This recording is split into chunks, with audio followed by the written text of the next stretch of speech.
Hello guys, welcome back. My name is Nathan and today I'm going to be doing my wish list for the New York Rangers 2020 NHL Draft. Now the New York Rangers for this upcoming draft are going to be super fascinating. Obviously after first overall in Kanan Guhle going at number 1, we're going to see a lot of different interesting options for the Rangers. They don't have their second round pick, but they do have 22nd overall and a bunch of picks after, and today I want to dissect who I want to see them draft. So that does beg the question, who do I see the New York Rangers drafting, and who do I want them to draft on day 1 and day 2 of this year's NHL draft? Watch till the end for all my predictions, all my picks, and hit that subscribe button for more videos just like this one. Now, I wouldn't really feel right unless I opened up this video by saying thank you to King Henrik Lundqvist, officially bought out by the New York Rangers yesterday as I'm recording this. Just an absolute legend, through and through. Just somebody in the NHL, get the man a cup. That's all I'm asking. But thank you so much to King Henrik, absolute legend and absolute GOAT. So when it comes to this New York Rangers draft for 2020, there's a lot of different picks here that I think we need to discuss. Obviously, first overall, we know what's going to happen there. There's a bunch of other picks that have a lot of options for the New York Rangers. Next up, they have the 22nd overall pick, which is going to be a fascinating one. A lot of different ways they can take that. They don't have a second round pick, but they do have a 3rd, 71st overall, the 91st, and the 102nd. And those are the 5 picks that I'm going to be covering mostly. And then we'll get into some depth picks later on, like in the 6th and 7th round, that I think the New York Rangers will be wise to go after. But obviously, the first overall pick, the Rangers will select Alexis Lafreniere. No.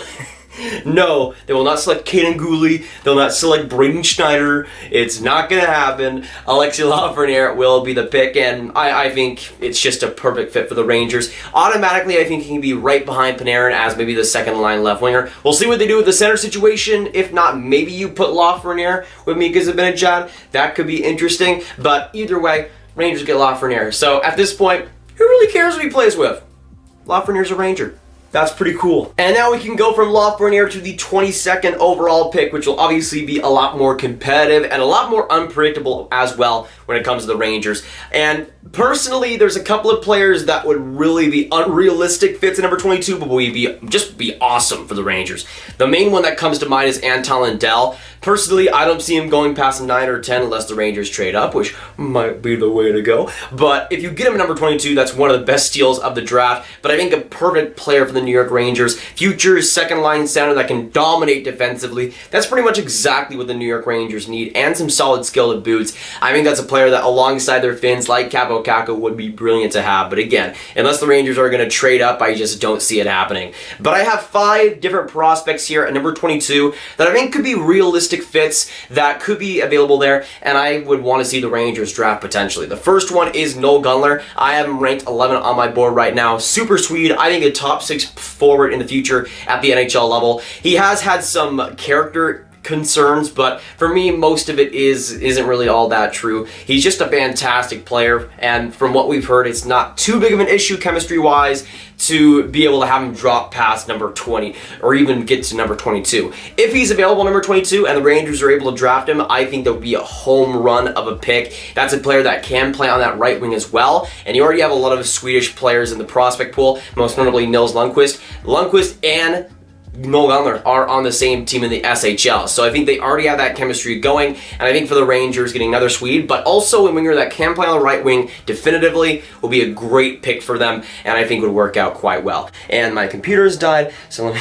It just turned off. Okay, now we're back. Going to the second player who I think could be available at number 22, Dawson Mercer. Now, I think this is a lot less likely than Noel Gundler, but if New York's able to get Dawson Mercer number 22, that would also be a brilliant fit. A guy that could play center, but I think more likely is on for the right wing, but I don't think that's much of a problem for the New York Rangers. When you look at Dawson Mercer, to get a guy like that number 22 is a pretty great pick, all things considered. Does a lot of things right, doesn't really have too many weaknesses in his game, and I think that's a player that for the New York Rangers would be pretty perfect. Then going on to my third player at number 22, 22, I have Jacob Perrault. I have him right now in the top 20. Really big fan of his offensive game. And he could be a center. He could also be a right wing. He could play both. But if you're looking for defense, it's not going to be quite there. But offensive potential is going to be awesome. For the New York Rangers, I think that would be a great fit as a second line forward who can just offensively have so much creativity. The more I watch Perrault, the more I like. And especially with that offensive firepower, to get him at number 22 will be a pretty sweet pick for New York. Then going as my fourth pick, I have Maverick Bork, a center, but a definitive one who I think will play center in the NHL level. Bork is alongside the same kind of area as Dawson Mercer in terms of his overall game. There's not too many big weaknesses there. He really has some great hockey IQ though, and I think he does have great potential defensively, as well as pretty solid stuff offensively too. I think could be a pretty solid middle six center at least for the New York Rangers, and I think is a pretty great bet to make the NHL level. Then going on to my last pick for number 22, I have center Hendricks Lapierre. Hendricks Lapierre is a guy that I've had some doubts about, but it's mostly been health-related issues. So far in the QMJHL preseason though, it seems like he's been pretty spot on. And if the Rangers get him at number 22, it might not be that bad of a pick overall. Excellent playmaker, and I think has the potential to definitely be a second-line center in the NHL level, especially when you factor in the offensive creativity the guy has. If he is healthy, 22 is not that bad of a pick to get him. And if you're looking for a offensively centered center, well, I think Lapierre could be your guy. Both Lapierre and Perrault, I think, would be great picks if you're looking for that offensive center. But Lapierre probably has even more potential as a top 6 guy. And now going to the pick you all have been waiting for, 71st overall.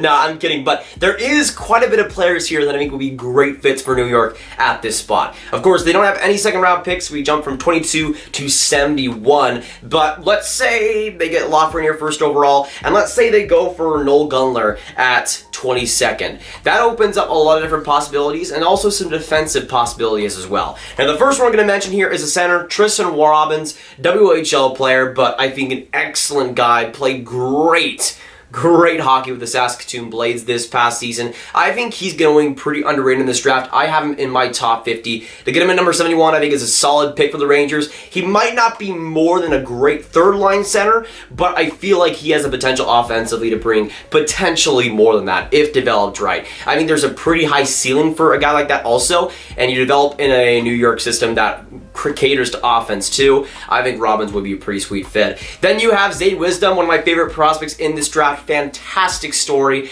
and even though he might not be more than a bottom 6 forward, bottom 6 grinder, I still think that's a guy that will will his way to the NHL level. And if you get an NHL player out of the 71st overall pick, that's not too bad. And I think Wisdom has some potential there as a fourth line, maybe third line right winger as well. Then going on to my first defenseman I'll mention in this video, Eamon Powell, USA defender, who I think was a little bit underrated in this draft class. I think has some potential on that Rangers D-core. I'm not sure if he's going to be anything more than maybe a 5th, 4th defenseman potentially, but to get that type of guy at 71st is pretty good. He might not be available since he is rising from a lot of people, it seems like, but I think Powell will be a great fit, and again, probably one of the best defensemen that you'll find in the 3rd round, that's for sure. Going to my last, actually, I have a couple more players, never mind. I have William Villaneve from the QMJHL. Now, in terms of William, I think there's a lot of potential there. Kind of played under Jeremy Portier's shadow under this past season, and I feel like when it comes to William, he has a lot of solid potential to be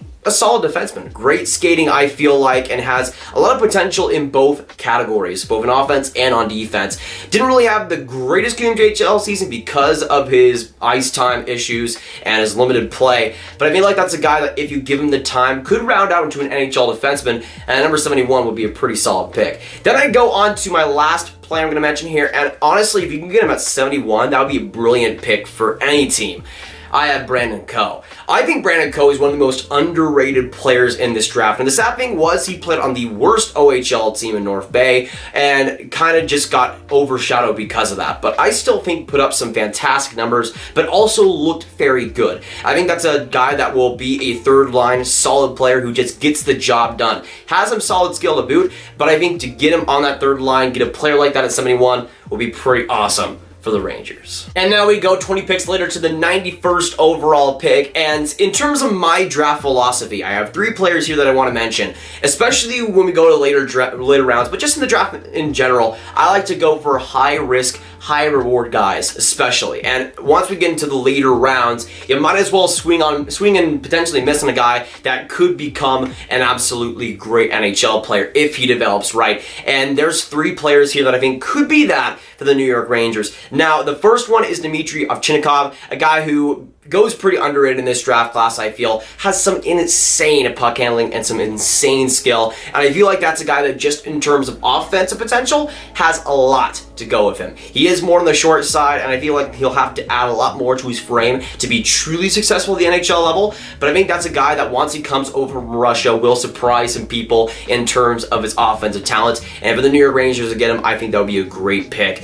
Next up, I have Brett Burrard from the USA development program this season. Now, the USDP really didn't have that many fantastic guys this year, but Brett Burrard is definitely the guy that was most underrated to me. I feel like that's the type of player that might not be anything more than a third line, maybe second line guy, but you could get that type of player in pretty late in this draft. I think he has some sneaky skill, and when he keeps his game simple, from what I've found, it definitely results in a lot of success. I think that's a player that's not going to be too fancy, but will get the job done. I think for the Rangers, they'll like that quite a bit. Last up for the 91st overall pick, I have Jean-Luc Foodie, a guy who is pretty polarizing in this draft, has some awesome potential as a lethal playmaker, but could also become absolutely nothing. That's the type of player that defensively needs some excellent work. He'll need to kind of be saved in that department, but again, in terms of his passing, in terms of just passing and overall playmaking ability, it's freaking brilliant. One of the best draft eligibles in that department out there this season. And if the Rangers can kind of keep that lightning in a bottle, I think it could work out quite well. And honestly, if he goes in his full potential, if he develops the way he can all the way, I could see him being at least a middle 6 player, and the playmaking is freaking awesome to watch. But that'll be it for today, guys. Thanks so much for watching. If you've been enjoying the Rangers content, hit that like button, hit that subscribe button if you're new, and hit that notification bell as well. Comment down below, who do you want to see the Rangers draft after first overall and Alexis Lafreniere? And what do you think about my picks? What do you agree and disagree with? Share this video with your friends, get it out to everybody you know, and click on this card right here to watch all of my 2020 NHL draft content. My name is Nathan, and I'll see y'all in the next video or stream. Goodbye.